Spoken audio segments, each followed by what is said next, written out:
Tá aqui. Então, mantendo os olhos fechados. Traz um estado de silêncio. Lembra que esse início é sempre importante, sabe? Porque a gente precisa deixar fora desse ambiente no qual nós estamos, deixar fora os nossos conflitos, deixar para fora aquilo que não cabe para esse momento. E achar esse princípio de silêncio tão importante. Respirar nesse silêncio. Respirar nesse lugar de plenitude. Então, inicia fazendo algumas respirações. Inspirando bem profundo. Soltando o ar bem devagar. Sinta o sopro.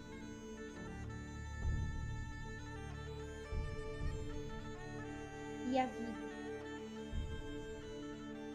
Sinta a tua respiração como um ato importante de trazer presença, de estar presente, de tomar assento. Abençoado seja a nossa noite, abençoado é. Todos os anjos, todas essas luzes angelicais possam adentrar não só na casa de cada um de vocês, mas no templo de seu próprio corpo, na casa de tua alma. Anjo Metatron, luz de todos os serafins, com vossa sublime proteção primordial, ajudai-nos aqui no mundo dos nossos espíritos, para dar-nos forças de continuar e vencer, sempre em nome da verdade, sempre em nome do amor, sempre em nome de uma virtude, a virtude de nossa alma. Iluminai-nos sempre em todos os caminhos, Anjo Metatron, Príncipe dos Anjos, que usai vossa luz divina, dai-nos sorte, mantendo-nos sempre confiante com fé em seus ideais e em nosso serviço. Estarei a vosso serviço também, pois somos dignos de vossa proteção. Anjo Metatron, livrai-nos de todas as impurezas que possam nos prejudicar. Pedimos que os nossos sentimentos sejam sempre elevados em vosso nome, exaltados na grande consciência do cosmos. Príncipe do mundo, nós os saudamos, para que tenhamos uma existência tranquila. Que nossa vida seja assim designada para trabalhar, repleta de amor. Respirando nessa luz angelical, sinta nesse instante que você consegue trazer essa paz sublime de todos os anjos. A paz da vontade divina. A paz do amor que fortalece, da luz que enobrece. Visualize nesse instante você no templo de sua própria consciência, sentindo todo o princípio angelical e universal. Esteja em paz. Seja a paz. Torne o que você é. Seja humilde. Aceita que a vida possa ser mestra da sua vida. Aceite que a inteligência criadora seja a mestra da sua razão. Aceite que a beatitude infinita seja mestre da sua alegria e que o Espírito Santo seja o mestre do seu espírito e que seu espírito seja mestre da sua alma, que sua alma seja mestre do seu corpo. Ame com inteligência e faça o que tiver vontade de fazer com consciência. com plenitude e sabedoria. Inspirando bem profundo, sentindo-se leve e suave. Há de ser leve, levar. Agora eu quero que você visualize áreas da sua vida que precisa de leveza. E traz essas partes da sua vida para esse centro de leveza, que te acolhe nesse instante, com essa luz angelical e essa invocação luminosa da delicadeza e ter a certeza de viver no afeto. Só viver. Mais uma vez, inspira profundo.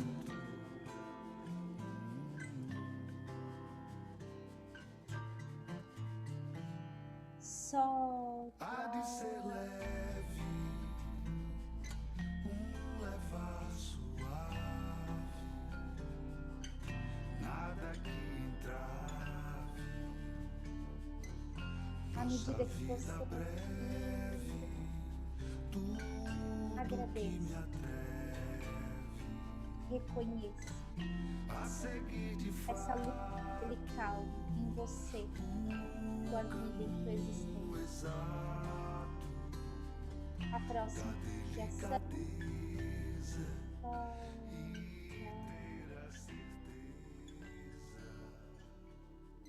Vai aquecendo as suas mãos, fazendo um fogo entre elas. E coloque as suas mãos nos seus olhos para que você sempre possa ver a melhor visão de todas as coisas.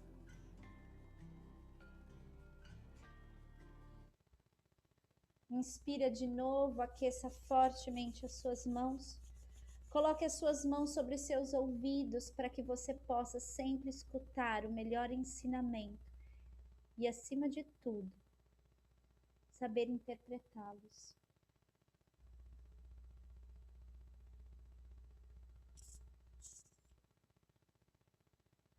Aqueça fortemente as suas mãos, fazendo um fogo, e toca as suas mãos, uma mão no lábio, uma mão na garganta,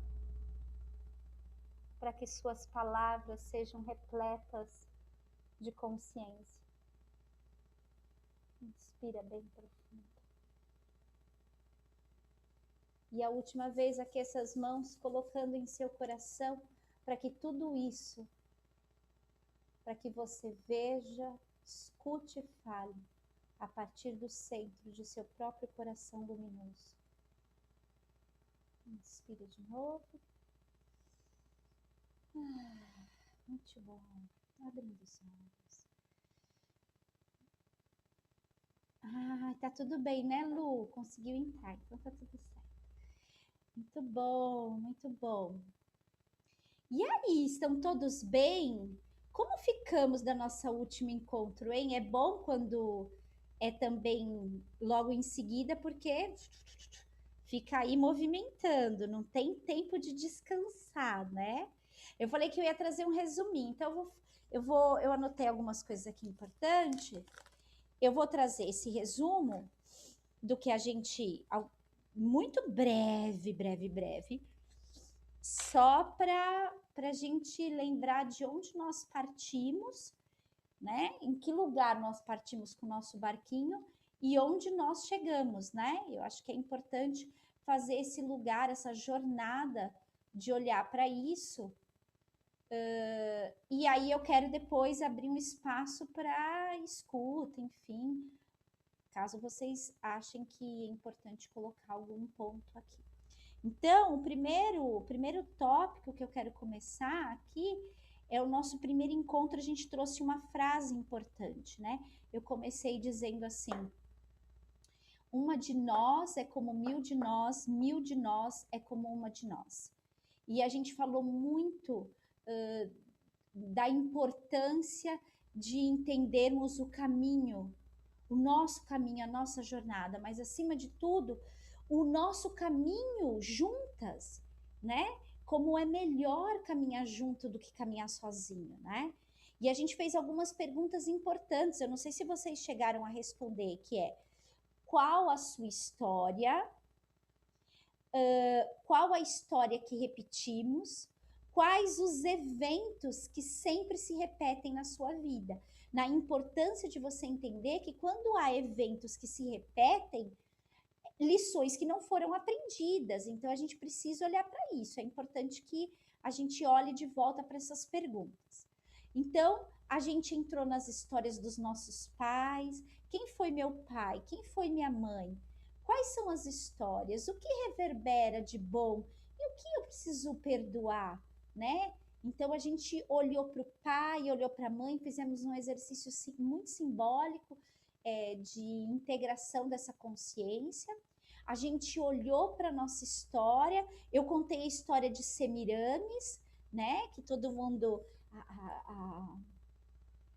acho que não sei se é a Igreja Católica, mas os evangélicos eles colocam muito mal, né? A história de Semiramis, né? Como se ela tivesse casado com um filho, e na verdade ela casou com um discípulo, né?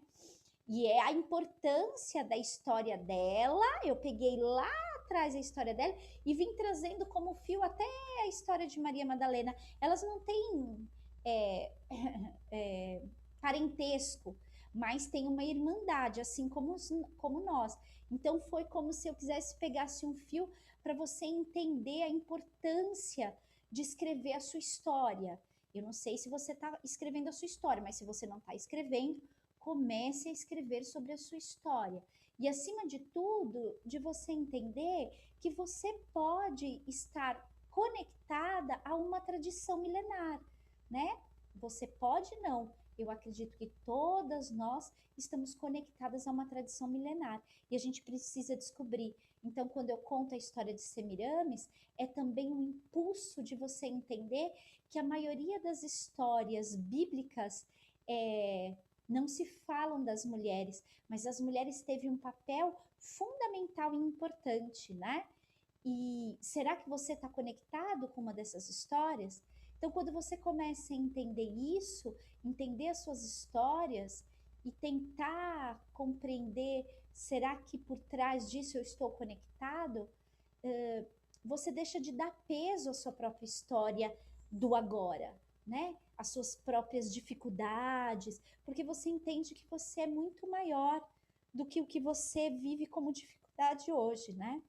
Então, o nosso outro encontro, a gente falou muito sobre a sombra, a máscara e o ego. A gente juntou tudo para depois ir desmembrando cada um individualmente.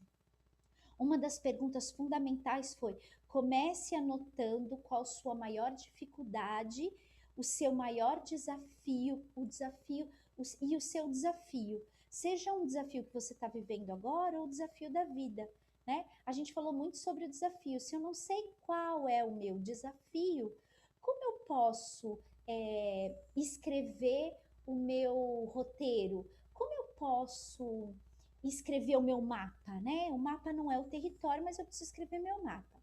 Então, se eu não sei qual é o desafio, eu não vou conseguir saber escrever meu mapa, né? E aí a gente fala do inconsciente pessoal, do inconsciente coletivo, a interferência disso na nossa vida. E aí a gente fala também dos arquétipos de Jung. Então a gente vai tentar entender, a gente começa a entender esses arquétipos e fazer uma análise com a nossa própria vida. Então, depois, no segundo passo, a gente começa a entender as sombras, as máscaras, olhar para o nosso inconsciente para que a gente possa tornar, no mínimo, consciente aquilo que está adormecido, né? Então, a gente começa também a falar sobre cruzar esse caminho, né, com pessoas que pensam diferente da gente. Eu trouxe muito isso, né, que ser um peregrino é você aceitar, né, que quando você torna consciente o que está no inconsciente, você começa a cruzar umas fronteiras dentro de você e a entender situações à sua volta que não merece crítica nem julgamento, mas que você consiga abrir espaço para olhar para valores mais humanistas e mais universais. E aí a gente fala quando a gente fala da intenção de libertar a consciência do masculino, e a gente traz essa consciência do masculino. Eu falo daquele documentário, se você quiser, eu mando de novo para vocês, que é o documentário que fala da máscara do masculino. Eu falo para vocês. Como chama, Lu? É em inglês, Cris, mas se eu não me engano eu vou anotar aqui, depois eu acho que eu cheguei a mandar no grupo, né, gente? Cheguei a mandar no grupo? Eu vou reenviar para você, Cris, tá? Obrigada, Lu. Imagina. Manda no grupo, Lu, porque eu acho que eu não me lembro desse documentário. Ah, foi uma vez que você não estava, Cláudio. Esse Tá. documentário, ele fala, ele tem um início que eu acho muito simbólico, porque para que a gente possa florescer, a gente precisa parar de culpar o patriarcal, né? Porque não é uma questão de gênero, era isso que a gente estava trazendo. E esse documentário fala muito disso, que é o início onde mostra uma escola que tem adolescentes e todos eles passando por muita dificuldade, só que nenhum deles consegue dizer o que está sentindo, porque eles crescem aprendendo que não pode falar sobre os sentimentos, enfim.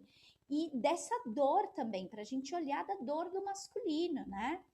Então, uma das liberações para esse lugar em si mesmo é libertar essa consciência do masculino, né? Então, a intenção foi trazer uma claridade para que a gente possa se livrar dessas dores. A gente vive uma era que a gente está muito enraizado nessa coisa de crítica, de julgamento, de apontamento, né? A gente condena, aprisiona, quando a gente acha que não faz sentido aquilo, né? Então, isso é um ponto para a gente liberar. E aí eu trago uma coisa que eu acho importante. Eu anotei aqui que a gente falou muito. E a Lu colocou lá, ó. Obrigada, Luzinha.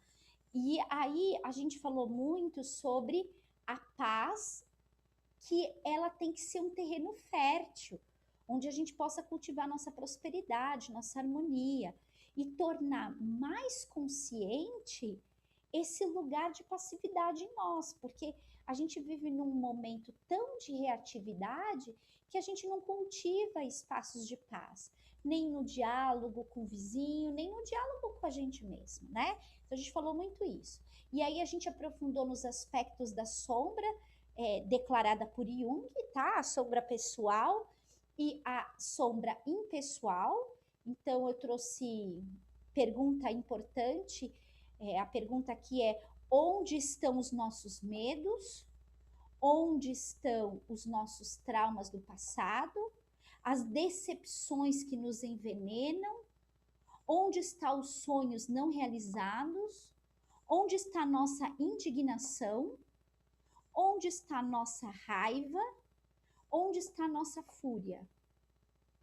E eu pedi para vocês escreverem onde estão situações, escrever situações dentro desses aspectos que, de alguma maneira, tá te paralisando, às vezes, de viver em um lugar de plenitude, tá?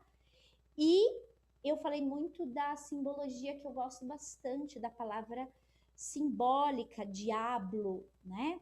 Diabo vem de diablo, que quer dizer separatividade. Onde está o diabo em você? Em que lugar da sua vida você fica separando, né? Se separando do todo, né?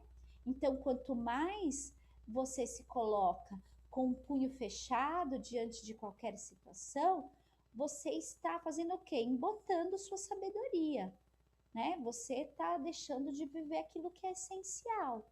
Então, você precisa remover a casca que impede de você ter uma visão real do mundo, né? Antes que você pudesse nascer, em outro momento da vida, houve situações de declínio como a gente vive hoje. Qual é a importância disso? A importância é que há um espelho na roda da evolução do mundo. E eu posso ficar criticando, apontando, julgando, ou eu posso me mover numa visão diferente, né? E aí eu fiz mais duas perguntas importantes nesse dia. Qual a casca que você tem sobre a vida e qual a consciência da sua vida? E aí eu trouxe o exemplo da vela.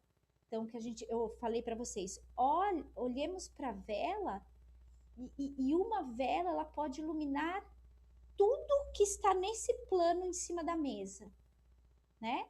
Porém, imagina se todas nós acendermos a nossa lamparina, a nossa vela, quanto de ignorância a gente iria libertar, né? Quando todas juntas estivessem disponíveis a acender uma luz.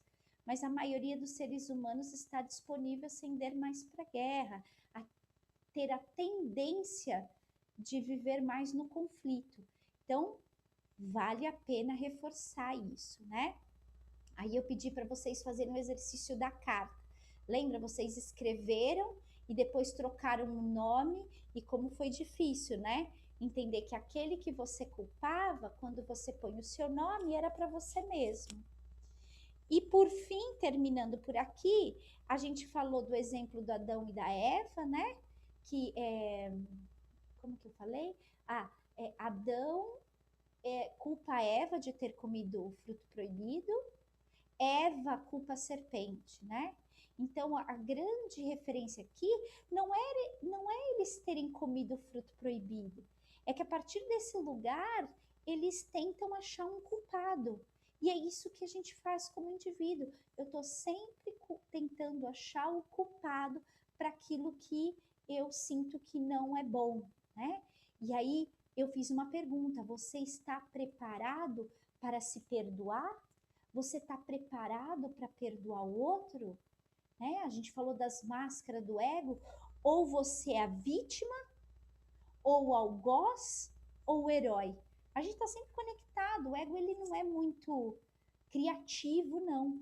Ou você está sempre se colocando na vítima, ou sempre no algoz, você está querendo ser o herói, né? E aí eu dei para vocês a jornada do herói. Leiam lá como um símbolo do mito, né? Falamos da nossa natureza de compaixão, falamos dos mitos, falamos que mais? Da nossa consciência interior, falamos de começar a se mover para uma mudança mais efetiva. Acho que falamos tudo isso. E chegamos Ô, a... Lu, Oi. essa jornada do herói é um mito que nem você mandou o outro da armadura?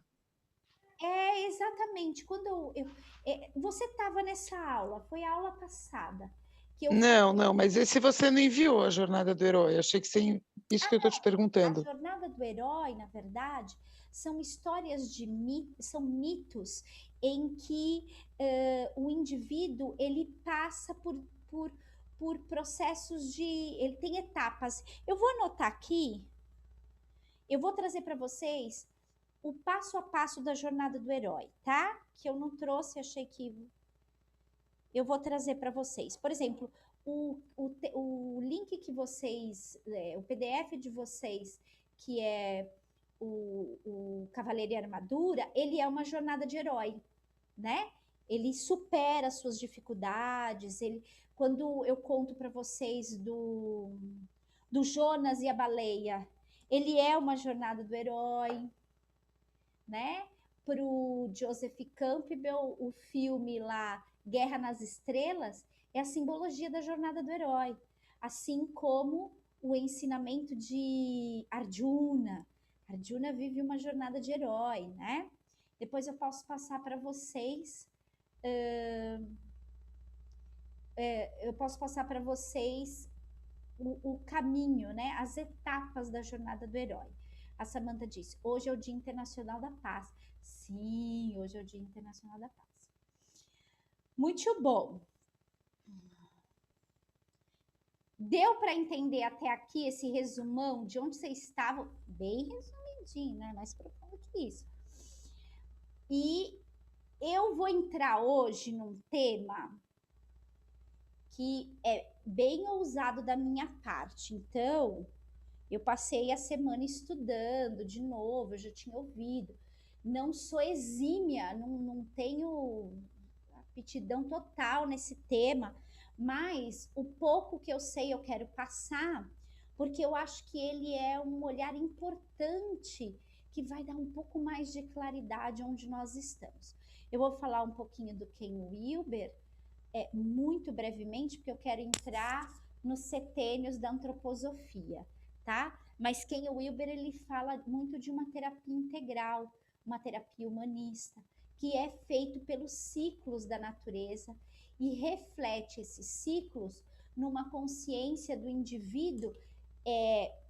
Obviamente, ele desmembra o indivíduo entre alma, persona,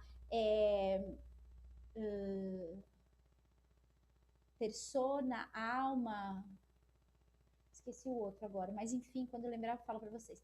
Ele divide esse indivíduo para você entender essa consciência, você como consciência, num lugar muito de plenitude, no caminho do Logos, no caminho do Self, para que você não fique preso apenas a uma fatia da sua torta, para que você encontre você como indivíduo num lugar de totalidade, num lugar de profundidade. Mas eu estou introduzindo com Ken Wilber, mas eu quero falar muito dos setênios hoje. E aí, acho que o próximo encontro eu vou casar os dois, tá? Então, a primeira coisa que a gente precisa olhar para esses ciclos aqui é a lei do ritmo. Vocês já ouviram falar sobre a lei do ritmo? A lei do ritmo é uma...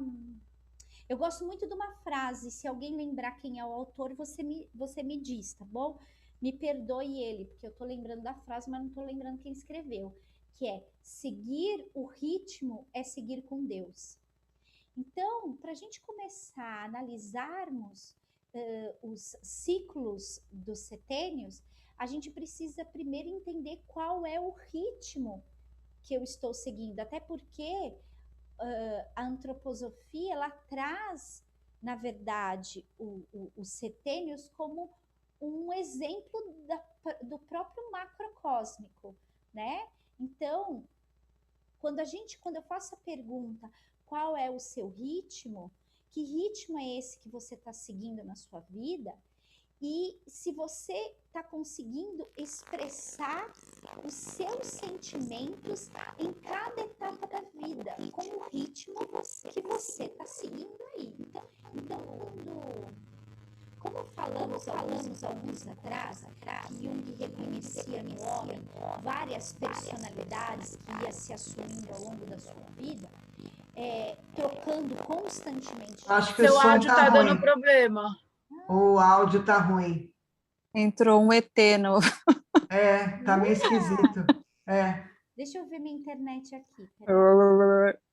Peraí. Tá me ouvindo bem agora? Agora melhorou. Ai, será que eu mexi no microfone? Ai, eu acho que eu devo ter pegado aqui o microfone sem querer. Apoiado no microfone. Onde que vocês perderam? Eu tava falando o quê? Conta pra mim. Logo quando você começou a falar do ritmo, já começou a picotar. Ah, tá bom. Então, eu disse uma frase, Tequinha, que eu não lembro agora quem escreveu, que disse assim: seguir com ritmo é seguir com Deus. Se meu som estiver falhando, vocês me chamam aqui, tá bom? Que tem que entender esse começo. Então, seguir o ritmo é seguir com Deus. Mas muitas vezes o nosso ritmo interno não está conectado com o ritmo externo. A gente leva um ritmo insano na vida.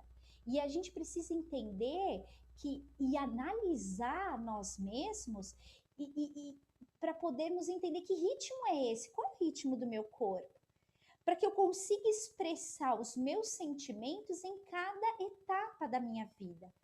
Então, como nós falamos anteriormente, que a gente falou muito de Jung, que ele reconhecia que o homem, ele tinha várias personalidades, e essas personalidades iam se assumindo ao longo da sua vida, trocando constantemente de papéis. Esse jogo de personalidade nos coloca muitas vezes fora do nosso verdadeiro eu. E aí a gente começa a perder o ritmo. O problema não é trocar de máscara, né? O problema é o não reconhecimento dessas personalidades, que nos coloca fora da nossa essência. E aí vai consumindo o quê? Vai consumindo muita energia vital, porque eu estou sempre tendo que me apresentar diferente a cada pessoa. Vou dar um exemplo. Imagina que se nós estamos em 13 pessoas aqui, 14. Imagina, tá bom, estamos em 14 pessoas aqui. Imagina se cada uma de vocês eu fosse colocar uma máscara para conversar. Você imagina o que ia desprender de energia? É isso que a gente faz no dia. E quando a gente não toma consciência daquilo que a gente falou nas aulas anteriores, a gente não consegue seguir o ritmo da vida. A nossa vida está sempre desgovernada. A gente vai consumindo muita energia e vai distanciando da nossa fonte, da nossa essência, daquilo que é centralidade. Então, nesse momento, o indivíduo ele começa a retomar a borda da vida, né? Então, nada do que ele faça possa trazer ele para o centro. Então, a grande sacada aqui hoje é você tentar entender e harmonizar com a natureza, dando sentido às suas ações, começando a transcender o fluxo de sua existência. Como é que eu faço isso? Simples. Vamos pensar, se a gente pensa na natureza e a gente pode ver o ritmo de noite, o ritmo das marés, que mais? O ritmo das estações, o ritmo das lunações, dos astros, o ritmo anual. Como eu tenho seguido com o ritmo? Como é que eu acordo? Então faça aí essa primeira pergunta. Pensa como é o seu dia e diga, anotem aí, qual é o meu ritmo diário? Tem gente que tem um ritmo insano, né? Acorda, nem já sai pensando o que vai fazer, já acorda pensando nas coisas que tem que fazer. E aí isso vai gerando um desequilíbrio mesmo, né? Então, se a gente pensar que todos os acontecimentos da natureza estão conectados ao nosso corpo, o microcosmo da nossa natureza está relacionado ao macro, tudo vai influenciar, né? A primavera, o verão, o outono e inverno influencia no nosso sistema. Quando você está na frente do mar, você tem uma reação. Você já parou para pensar quando você está na frente da fogueira é outra reação? O teu corpo, mesmo que você não racionalize isso, o teu corpo, ele sabe reconhecer isso. Quando você vai fazer uma caminhada, né? Você vai fazer uma jornada, enfim. E aí você está subindo uma montanha e você sente aquele vento. Aquilo tem uma ressonância, né? Aquilo toca você de um outro lugar. Então, observar isso é importante para que você possa entender em que momento da minha vida eu estou dentro do setênio. Ai, meu Deus, Luciano, o que você está querendo dizer? Calma aí, já vou encaixar. Cris, conta para mim. É o lance que eu te falei, do frio e da depressão, né? Que acontece com muita gente. Exato, Cris, exato. Para pensar, a pessoa que desequilibra, fala isso muito da medicina chinesa, né? A pessoa que desequilibra o vento interno, ela cai num abismo, né? Ela esfria. Se ela esfria, ela vai esfriar para tudo. Nada vai estar bom, percebe? Porque eu não consigo equilibrar esse vento em mim, né? Por isso que os chineses falam muito de evitar tomar bebida gelada, para o corpo precisa do calor, para que você não esfrie o calor do corpo, né? Então, eu quero trazer um exemplo de uma palestra que eu escutei essa semana de um monge, um monge zazen, e eu achei essa história que muito conecta com o que eu vou dizer depois. Ele está contando que os monges zazen podem casar, né? Então, só vou dar esse adendo. Ele tem uma perspectiva interessante, né? Porque ele fala de um lugar de um ser humano, né? E eu gosto disso, quando eu vejo alguém que tem um título, mas tem uma humanidade, né? Então, ele estava contando um pouco da história dele, e aí ele disse que ele se separou da primeira mulher e ele tem um filho de 8 anos. E ele foi buscar o filho na casa da ex-mulher, que ia ter, o menino ia dançar na festa junina. Mas no momento que ele estava indo buscar, o parceiro da ex-mulher ligou dizendo: olha, eu tô levando a fulana no hospital porque ela teve 2 convulsões, eu preciso que você venha buscar rapidamente o filho dele. Quando ele chega lá, o filho está bem silencioso. E ele pensa assim, eu mesmo assim eu vou levar ele para a escola para ele dançar. E no momento que ele está dançando na quadrilha, ele percebe o filho tipo com um olhar muito fora daquilo que está acontecendo. Aí terminou, ele chegou no filho e disse assim: filho, você quer falar alguma coisa? Você precisa dizer alguma coisa? Tá tudo bem? O que, né? Aí ele diz assim: nossa, pai, eu não quero falar nada. Será que você pode me tirar daqui? Eu quero tomar um sorvete. Aí o pai dele fez assim: antes de levar você para tomar sorvete, vamos sentar na praça aqui em frente à escola? Aí ele sentou na praça e disse assim: olha, se você quiser falar, eu tô aqui. Se não, eu vou ficar aqui do seu lado, porque eu quero que você saiba que eu estou com você. Mas se você quiser falar, eu tô aqui. Aí deu 5 minutos, o menino começou a chorar. E chorar. Acho que eu vou falar, papai. E contou que ele que encontrou a mãe tendo convulsão. E ele falou: papai, eu fiquei muito assustado. E ele contou como ele se sentia, chorou, contou como se sentia. E aí ele termina: então agora vamos tomar um sorvete. Mas a explicação que ele traz, que eu achei muito bonita, é que muitas vezes na nossa vida a gente não quer olhar para as nossas dores. A gente não se permite chorar e nem pronunciar como a gente está sentindo. A gente passa na vida querendo tomar sorvete para esquecer os nossos sentimentos, e a gente passa a vida fazendo isso. E quando a gente passa na vida querendo só tomar sorvete porque eu não quero lembrar daquela cena, porque eu não quero lidar com aquele sentimento, a gente não permite que a luz, a gente não permite dar passagem à luz. A gente bloqueia o ritmo, a gente bloqueia o fluxo de cura. E ritmo e fluxo são as mesmas coisas.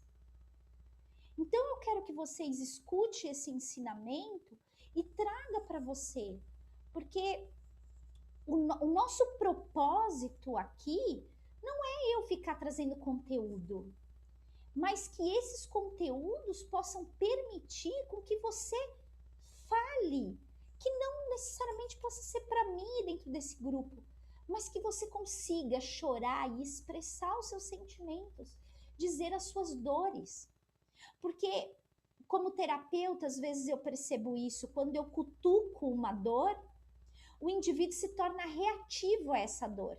Ao invés dele desabafar e chorar, ele se torna reativo à dor. Por que ele se torna reativo à dor?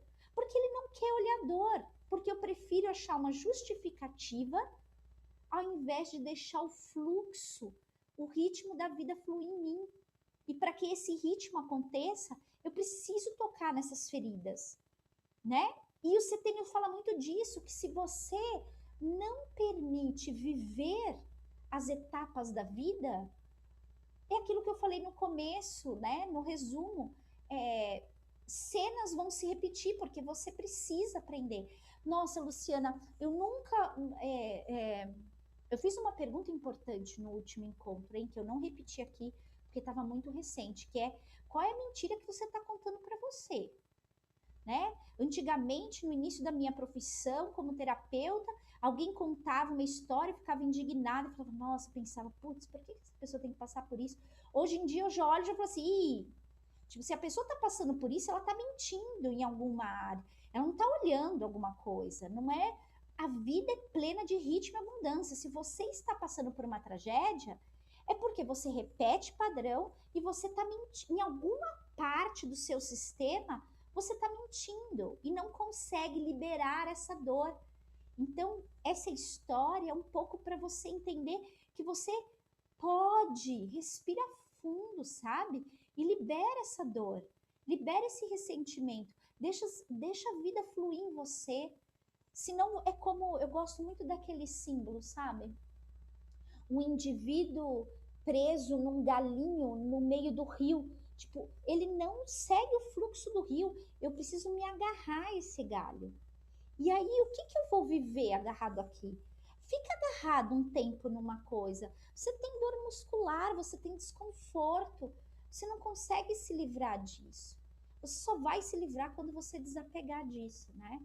E para desapegar, para transformar, para transmutar, você tem que permitir a passagem da luz.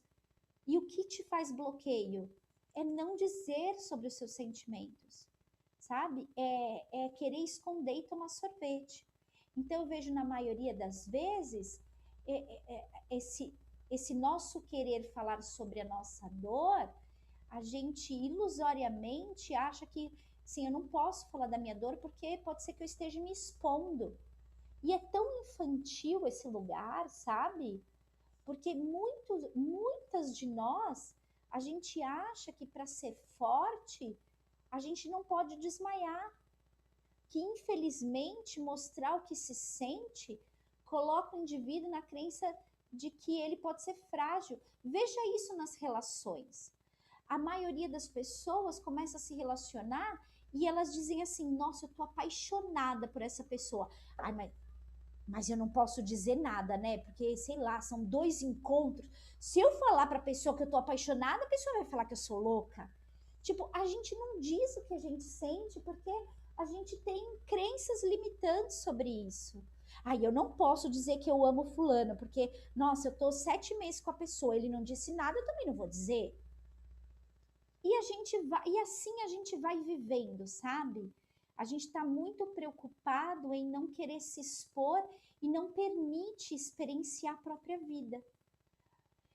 Ai, caramba, muita coisa, né? Mas calma aí, vou chegar lá no setênio, né? Então, para a gente seguir o ritmo do universo, a gente precisa parar essas arestas. A gente precisa saber se expressar, precisa ter maturidade. O adolescente, ele pensa, né? Ai, não posso dizer isso, porque não, a pessoa que cria uma maturidade, ela não tem medo de dizer sobre os seus sentimentos.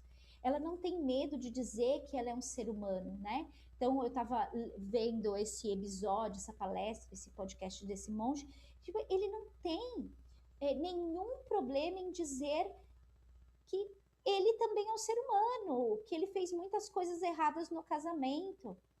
Então, a grande sacada aqui é você encontrar refúgio no teu coração, mas, acima de tudo, entender os fluxos e refluxos da sua mente, o que entra e o que sai aqui.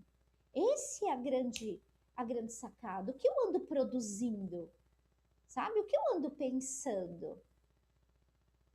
Porque tudo que passa na mente reflete no coração. E aí o coração atrai, né?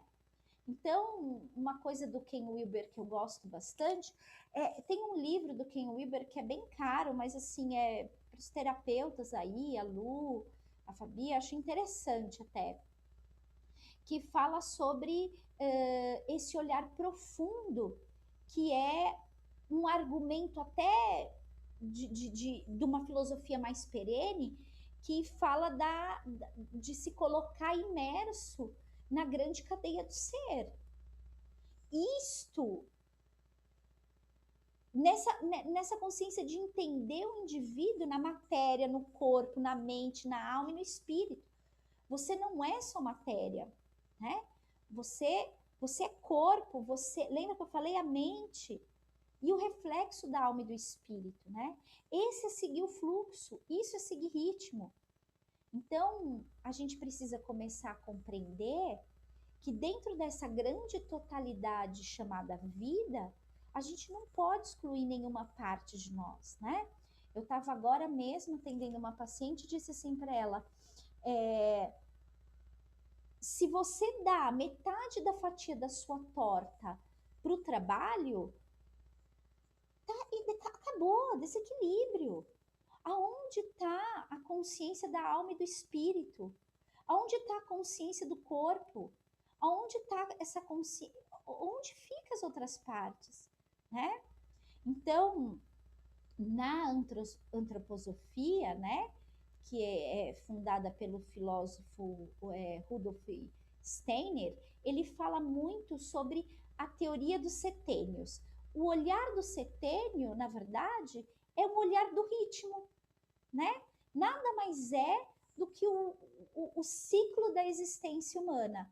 Então, a teoria do setênio, ela tem uma observação com a natureza e o reflexo disso sobre nós.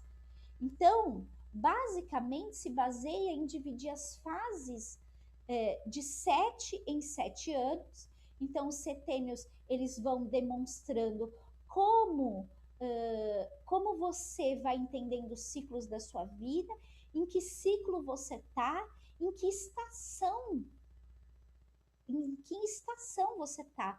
Você está vivendo uma primavera, um verão, um outono ou inverno? Qual é o ritmo, né? E quando a gente pensa no número 7, que é importante só deixar aqui, porque 7, né? Pensa no ritmo da semana. A semana tem 7 dias, a gente tem 7 chakras principais, a gente tem 7 cores no arco-íris, que representam os 7 mestres, 7 notas musicais. O 7 é um número de ritmo da natureza, é o que equilibra o indivíduo. Manter o caminho do 7 é manter-se em equilíbrio, tá?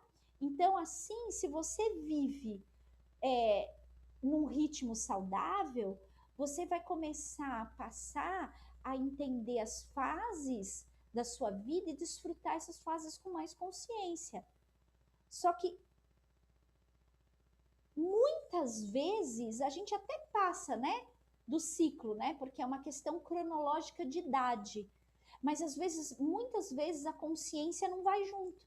Você vai ter que, como o símbolo do Ouroboros, né, a serpente que morde a própria cauda. Então eu vou tentar trazer aqui, deixa eu ver se eu consigo trazer um símbolo. Até aqui tudo bem, meus amores? Alguma pergunta, alguma dúvida? Enfim, tá dando para entender? Deixa eu compartilhar aqui. Vamos ver se eu consigo compartilhar o desenho. Vocês estão vendo? Ai, tem alguém, acho que...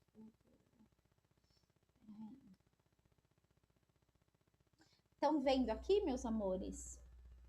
Então, vou dar uma pincelada aqui, tá? Para vocês entenderem. Esse risco, estão vendo a minha flechinha, né?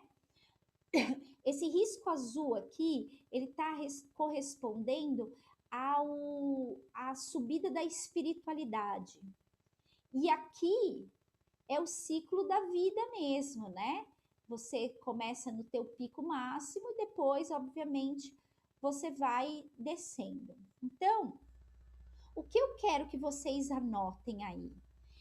Primeiro, em que fase do setênio eu estou vivendo, né? Ó, em que fase do setênio eu tô, né?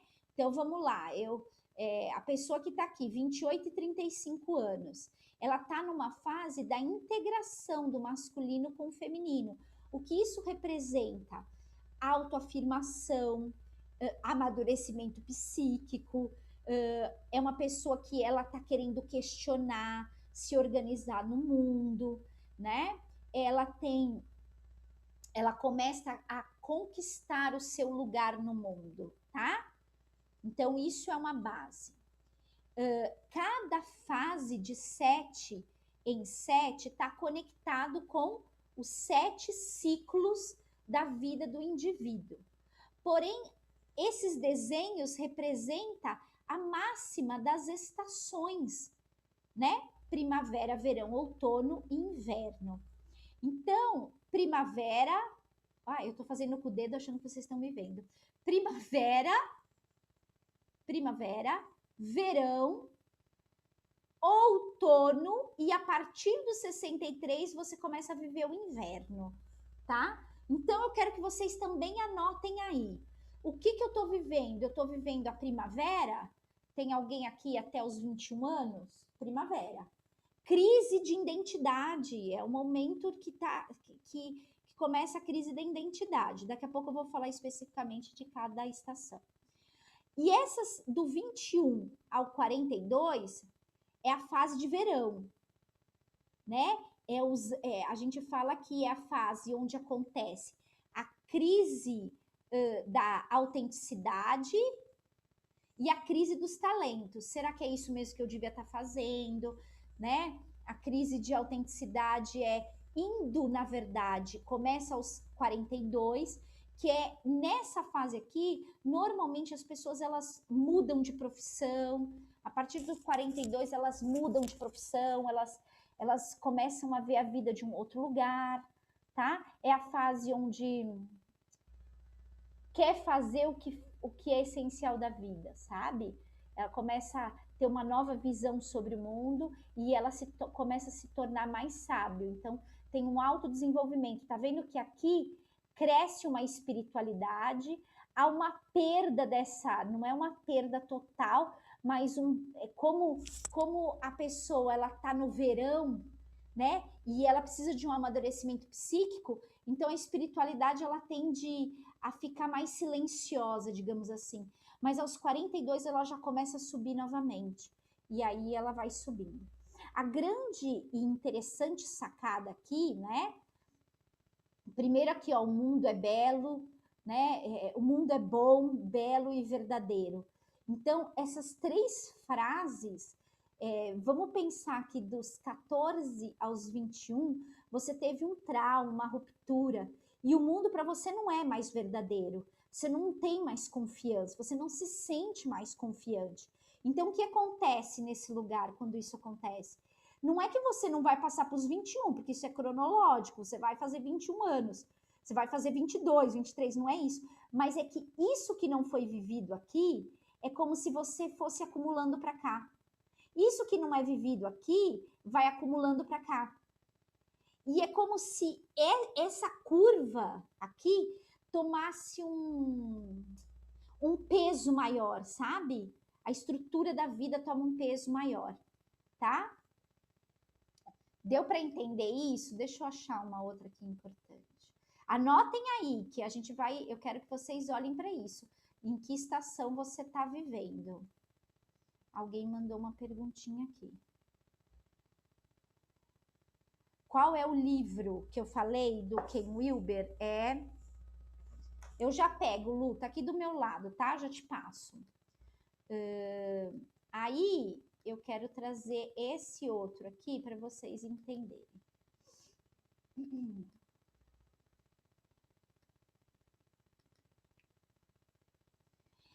Então, de 21 a 21 anos, tá bom?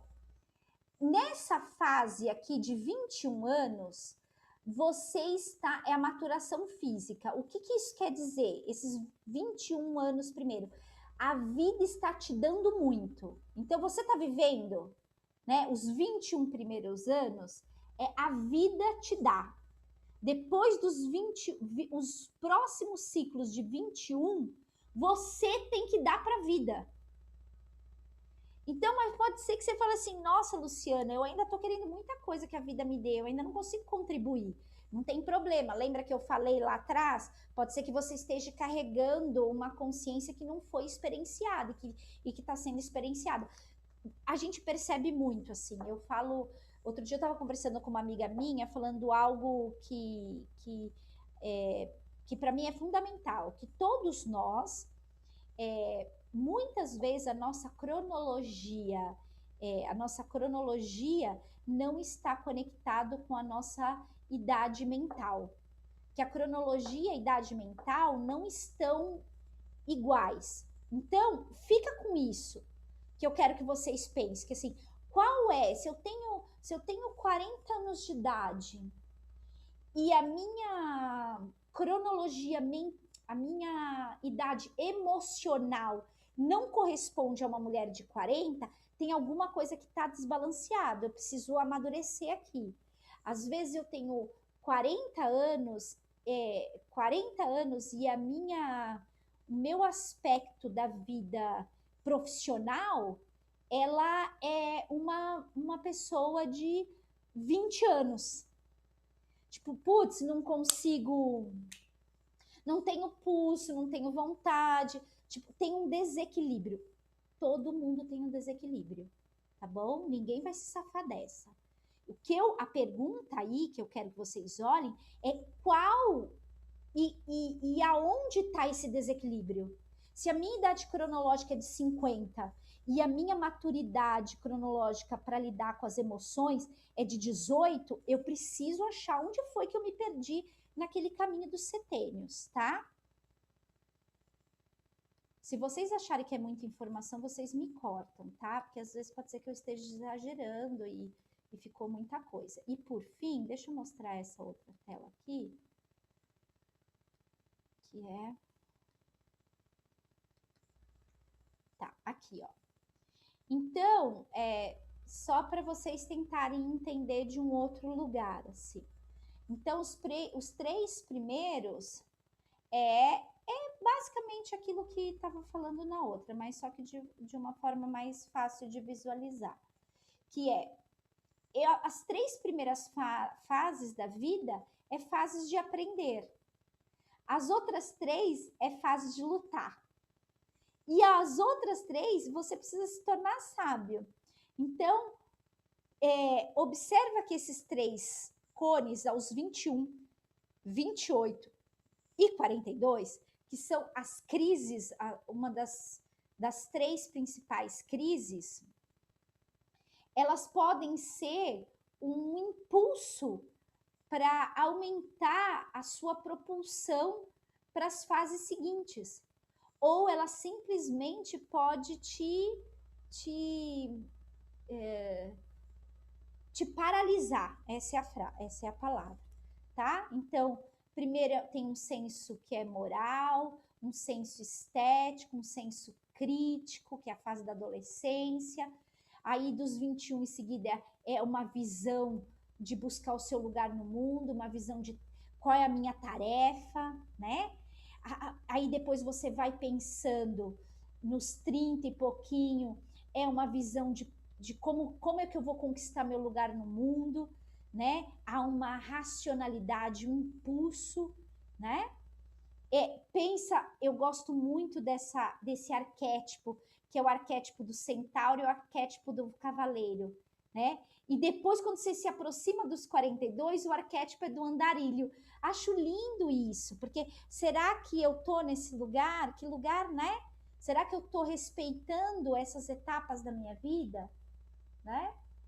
Bom, fez sentido até aqui para vocês? Então, é mais uma visão que eu quero que vocês coloquem aí, mas o que eu quero que vocês se fixem quando nos 3 primeiros anos eu não deixei florescer, a minha primavera não foi marcada lindamente, então, eu não falei, né? Mas assim, os 3 primeiros anos é a mãe, depois o pai, depois os amigos, E assim vai, né? Depois a sociedade. Eu não falei disso. Onde estava aqui? Deixa eu ver se nesse daqui mostra.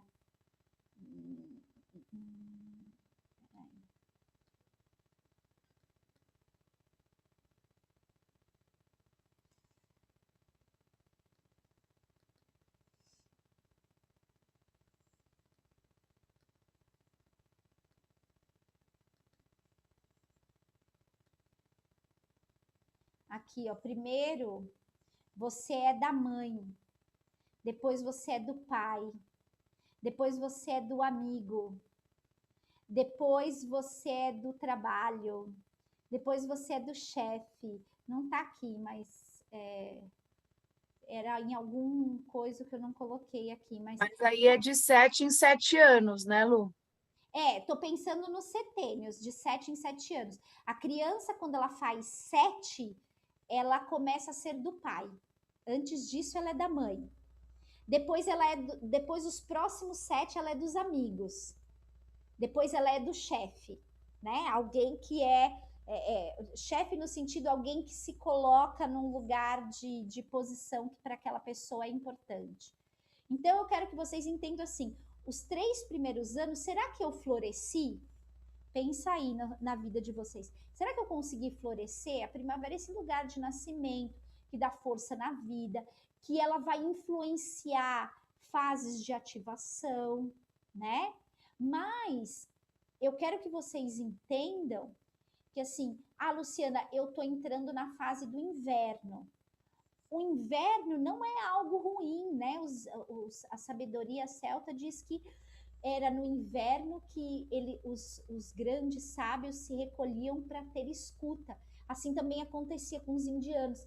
No inverno, os indianos entram na caverna para o quê? Para receber ensinamento.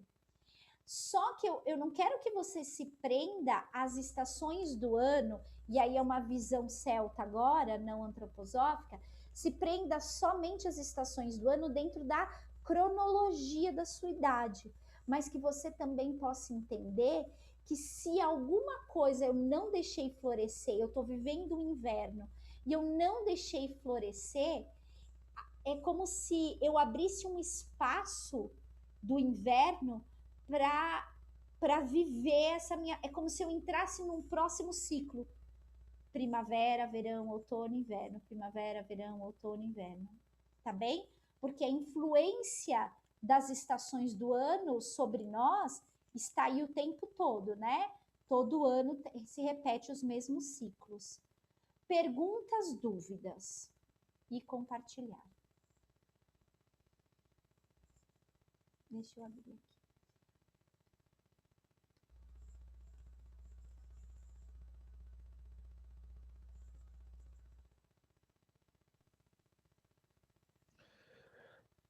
O filme, Lu, O Efeito da Sombra, ele termina muito falando do perdão, né? Que de fato eu sei que é uma das minhas dificuldades, assim. Uhum. Que eu fico ali no rancor, sabe? Muitas vezes.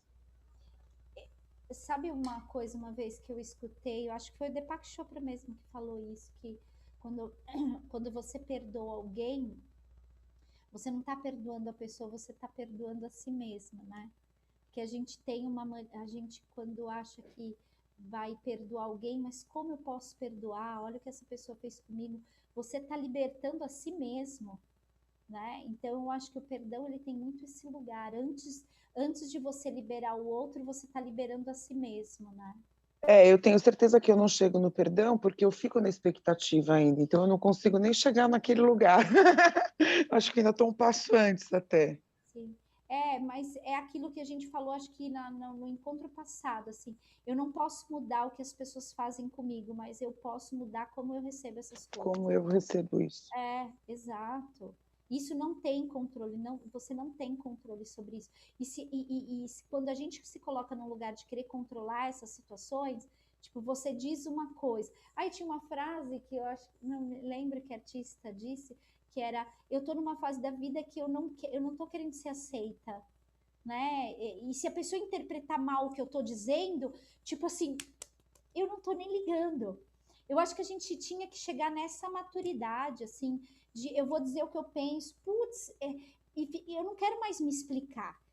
Eu tô numa fase de velha, assim, apesar de estar tendo um filho, que é eu não quero mais me explicar. Tipo, putz, você não entendeu e ficou magoado? Tipo, eu não vou ficar aqui me explicando. Tipo, sem, sabe? É o que eu penso, é o que eu sinto. É lógico, eu não tô ofendendo, não tô, né?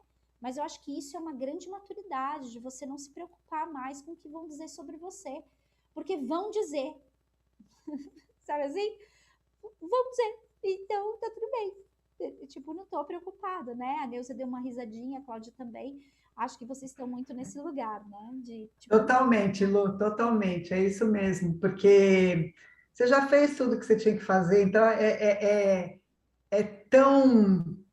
Qual que seria a palavra? É tão libertador isso, gente, é tão libertador. eu, Foda-se, sabe? A palavra é foda-se. eu acho Eu libertador. estou vivendo muito isso. Você fala de forma educada mas assim, eu não quero ser compreendida, eu não estou mais nesse lugar de preciso ser compreendida. E muito desse lugar, Cris, tirando um pouco, abrindo o leque do que você está trazendo, você sabe o que que é? É a pessoa que quer ser aceita. A gente tem uma fase da vida que a gente quer muito ser aceita. A gente quer ser aceita, a gente quer pertencer aos lugares, a gente quer ser amada pelas pessoas. Quando a gente entende que o amor em nós nos basta, eu não estou querendo ser amado por mais ninguém. Se você quiser me amar, que lindo, eu também vou te amar. Mas se você não quiser, também não vou me importar, porque eu me amo o E suficiente. também outra, Lu, quantas vezes você perdeu gente porque você quis se impor, quis mostrar que você era aquilo, e o outro não quer ver, não quer enxergar, e aí você acabou perdendo pessoa por causa disso também, né? Exato, exato. Lembrei de uma música do Chico César que ele fez recentemente sobre isso. Ai, manda para nós, Samantha, manda no grupo a gente ouvir. Tem um pouco disso, né? Então, olha aí, qual é a estação do ano que você está vivendo? Lu, eu estou vivendo outono. Depois eu posso mandar, é que o tempo nosso é bem curto, né? E eu quero fazer um exercício. Eu vou mandar a minha anotação aqui. Eu acho que eu tenho isso também em algum lugar, mas eu vou tentar mandar primavera, verão, outono, inverno, as coisas importantes que precisam ser vistas nessas fases, tá? Que não é só, a primavera não é só um florescer, né? A primavera tem um lugar de que, será que você está semeando? Então, por exemplo, pode ser, vou ampliar isso. Pode ser que no trabalho você esteja vivendo uma primavera. Independente se cronologicamente, lembra que eu falei da cronologia e dos estados emocionais? Às vezes você está no trabalho vivendo uma primavera. Será que eu estou plantando certo? Apesar. É muito simples, né? Muito simples. Tipo, eu, na minha idade, já não deveria, pela cronologia, eu teria que estar pensando em acender ainda mais a minha espiritualidade, né? Mas eu tô fazendo isso com o neném na barriga. Então, como eu posso incluir esse lugar que era para estar lá atrás dentro desse momento cronológico da minha vida? Então, eu vou fazer dessa jornada uma jornada espiritual. O que isso me traz para o meu crescimento? Isso não quer dizer que eu estou andando para trás. Quer dizer que eu tenho que tomar consciência da fase que eu estou vivendo nessa área da minha vida para que eu não perca o meu caminho cronológico, para que eu não deixe para trás resquícios que depois eu vou ter que pegar lá os 63, 70 e pouco. Entendem isso? Tá? Eu acho que deu para entender, né, gente? Né? Deu para entender. Então, depois eu passo, tipo, para vocês a descrição aí, que é uma descrição que eu gosto bastante, que eu passei para as meninas que fizeram Conselho Celta. Acho que eu vou até pegar dele. A Bia deve ter, mas a Neuza, que fez o curso do Conselho Celta, eu vou enviar de novo, porque a descrição das estações lá tá bem bonitinha.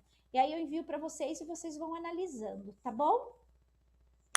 Vamos embora fechar os olhos e pensar nisso.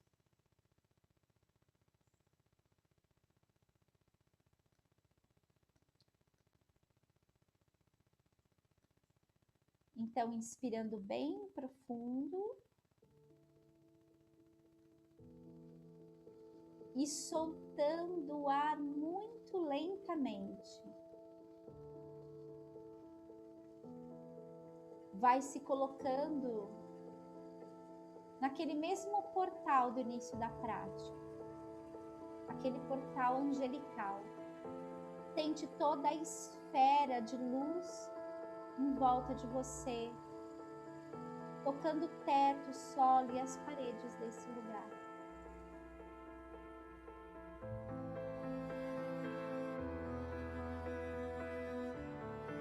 Então você vai inspirar e expirar profundamente.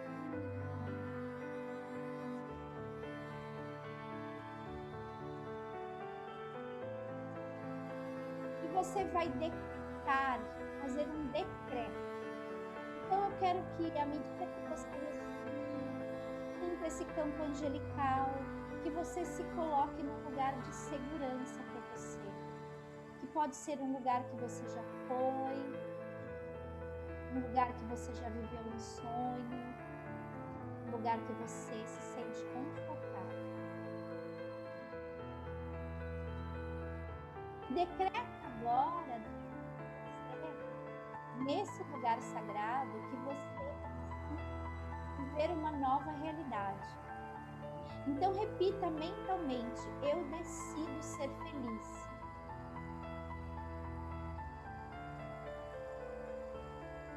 E diga a você mesmo: eu decido agora. Inspire e expire. Deixe essa informação entrar em você.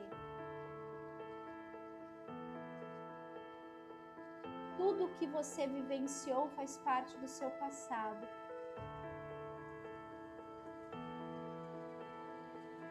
Repita mentalmente: eu decido minha nova realidade agora. Decrete: eu decido me aceitar como sou, lembrando que sou um ser divino. Inspire e expire, diga: eu decido isso agora. Tudo que você vivenciou faz parte do seu passado. Repita mentalmente: eu decido minha nova realidade. Eu me liberto todas as mágoas e tristezas e recordações do passado. Inspire e expire e diga: eu me liberto agora.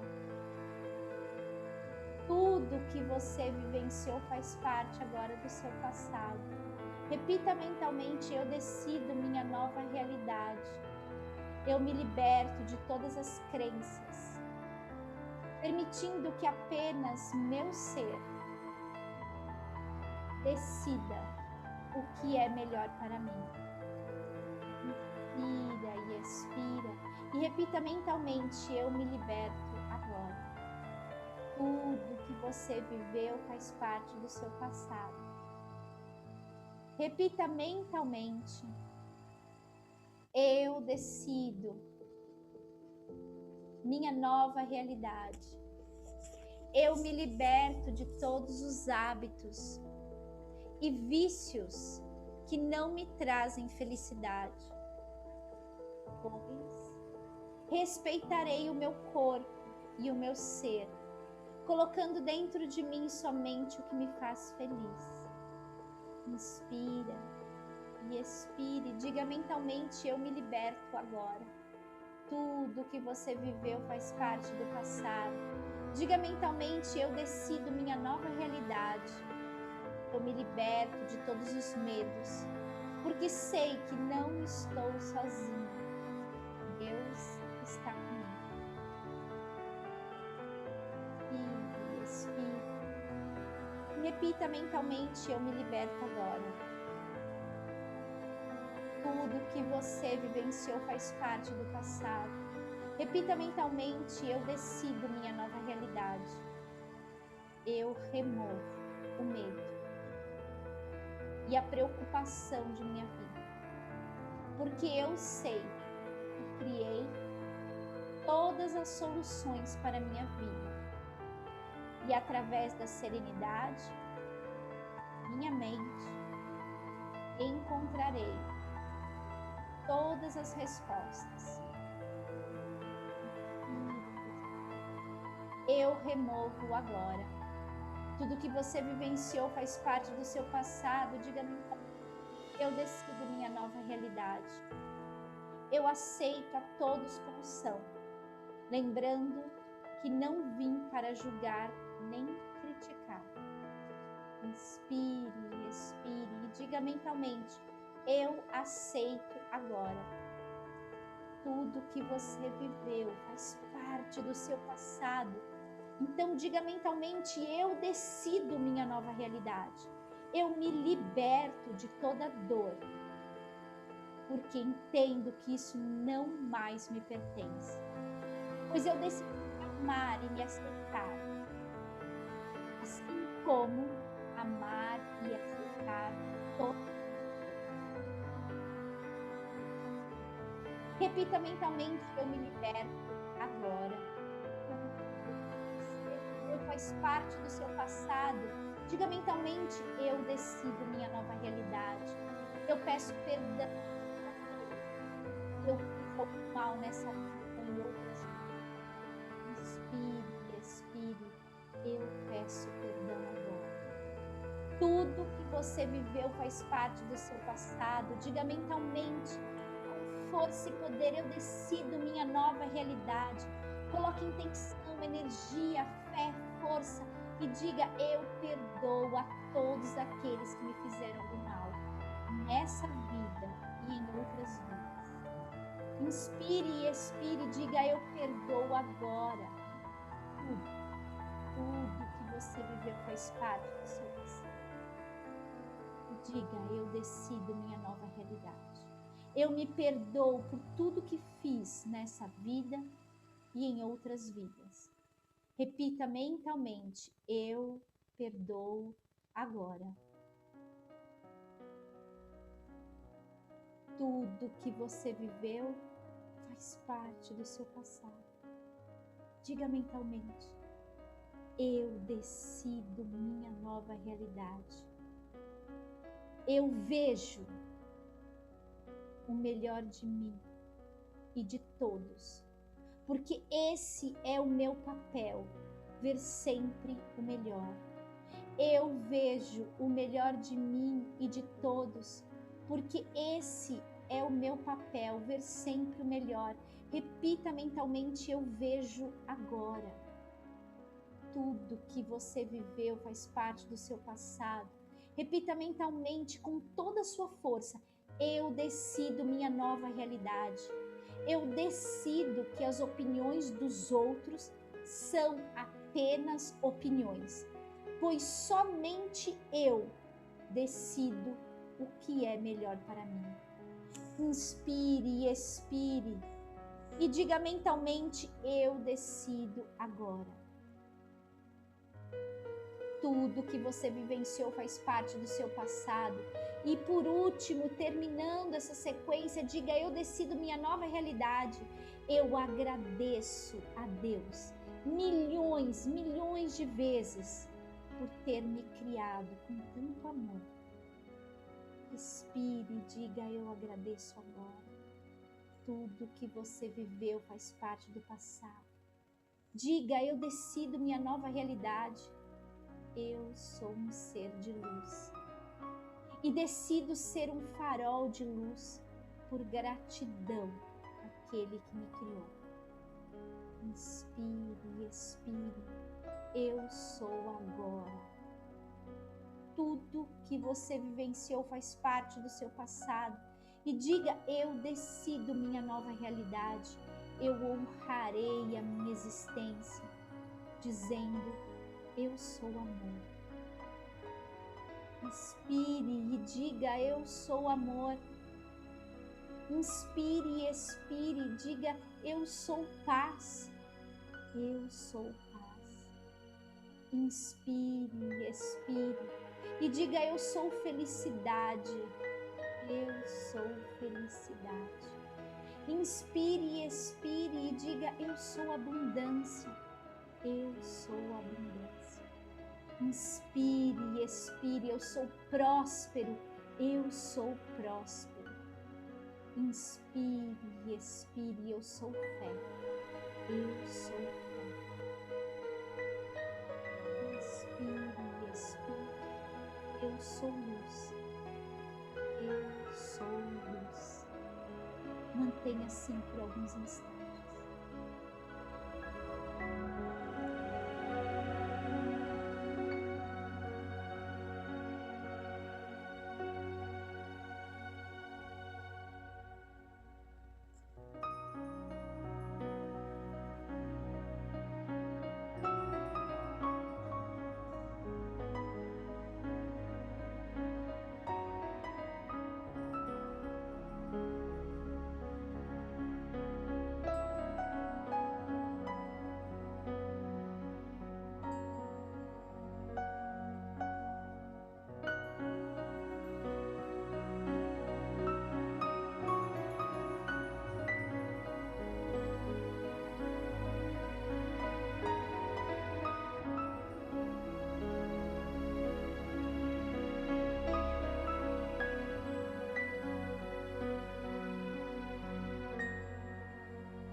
Inspirando bem profundo, soltando o ar devagar, trazendo as mãos à frente do peito, um outro, que tudo isso possa ser selado no centro do templo de nosso coração, que a nossa luz esteja sempre conectado com a luz do meu, dos quatro cantos do universo, todos os mundos, o plano de baixo, do meio e do alto, que haja luz, que possamos nos encontrar no centro de nossa existência, onde tudo flui, onde tudo tem ritmo e equilíbrio.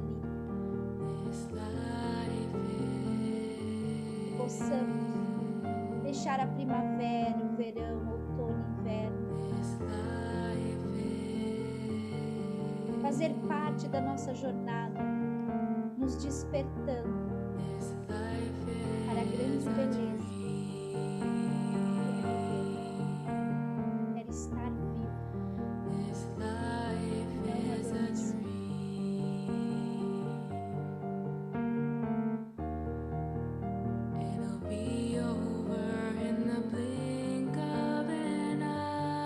Abençoado seja nessa noite. Abençoado seja os nossos anjos e a luz em cada um de nós.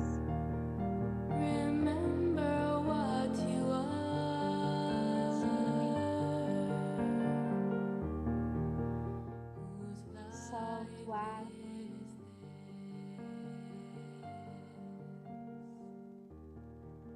Namastê. Amém. Shalom. Aum. Ahom. Vocês tenham uma noite iluminada, com muitos bons sonhos e que esses anjos permaneçam aí na casa de vocês, viu? Muito bem. Mandem mensagem, estou super disponível. Manda mensagem. Eu tenho lição de casa para vocês, né? Então eu vou mandar aqui. E também vou mandar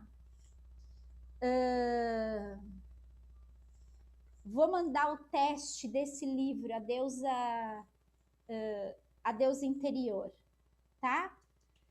Vou mandar o teste e depois, se vocês conseguirem fazer, manda para mim que deusa que deu para vocês, para a gente poder. É bastante ferramenta aí, mas eu acho que tá dando, né, minha gente? Tá bom. Eu aviso vocês o mês que vem, né? Deixa passar essa semana, aí o mês que vem eu falo Mas acho que fica mais para o finalzinho do mês os nossos 2 encontros, tá? Eu aviso vocês, tá bom? Tá Beijo grande. Meu Ótima amor. Beijo, boa noite. Boa noite. Tenha uma linda Beijo, boa primavera. noite. Amém. Beijo. Boa noite. Tchau,